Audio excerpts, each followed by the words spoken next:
আসসালামু আলাইকুম। এখন আমরা আলোচনা করব স্লাগের টাইপস নিয়ে। তো এখানে টাইটেলেই দেওয়া আছে ব্লাস্ট ফার্নেস স্লাগ আর হচ্ছে স্টিল স্লাগ। তো স্লাগ সাধারণত দুই ধরনের হয়ে থাকে, একটা হচ্ছে ব্লাস্ট ফার্নেস স্লাগ আর একটা হচ্ছে স্টিল স্লাগ।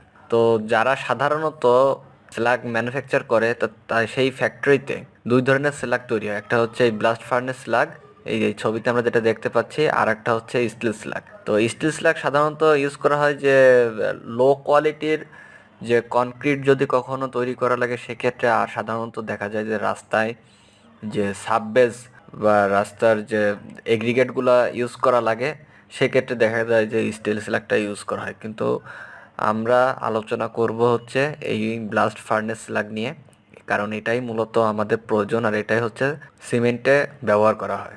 তো আমরা একটু এখানে দেখি যে এই যে ব্লাস্ট ফার্নেস স্ল্যাগটা, এটা এইভাবে পাউডার করে দেন সিমেন্টে ব্যবহার করা হয়। তো এখানে বলতেছে যে blast furnace slag is a non metallic by product produced in the processes. অর্থাৎ এটাই বলতেছে যে ব্লাস্ট ফার্নেস স্লাগটা এটা কোনো মেটালিক প্রোডাক্ট নয়, এখানে সে কথাটাই বললো। এরপর বলতেছে যে it consist primarily of silicates, aluminosilicates and calcium. আর এখানে আছে যে অ্যালুমিনা সিলিকেটস, অর্থাৎ এর ভিতরে সিলিকেটস, অ্যালুমিনো সিলিকেটস, ক্যালসিয়াম এগুলোই মূলত থাকে এখানে, সেই কথা এটা বলতেছে। আর একটা জিনিস বলতেছে যেটা, যে এই যে ব্লাস্ট ফার্নেস স্লাগ, এটার মূলত নাম হচ্ছে GGBFS, অর্থাৎ গ্রাউন্ড গ্র্যানুলেটেড ব্লাস্ট ফার্নেস স্লাগ। এই স্লাগের মূলত নাম হচ্ছে এটাই।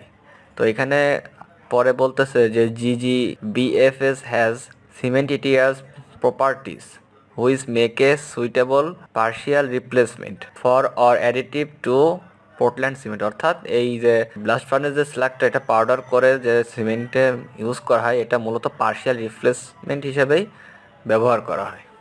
তো এটাই ছিল মূলত ব্লাস্ট ফার্নেস স্ল্যাগ। এছাড়াও এর অনেক ডিটেলস আলোচনা আছে যেটা নিয়ে আমাদের প্রয়োজন নাই আসলে। এখানে আমাদের জাস্ট যে বেসিক কনসেপ্টটা প্রয়োজন, একটা সিমেন্টের ভিতর কি কি থাকলে সিমেন্টের যে কম্প্রেসিভ স্ট্রেংথ আমরা কিভাবে ভালো পেতে পারি, কিভাবে এর ডিউরেবিলিটিটা ভালো পেতে পারি, জাস্ট এই কনসেপ্টটা আমাদের গ্যাদার করতে পারলেই হবে।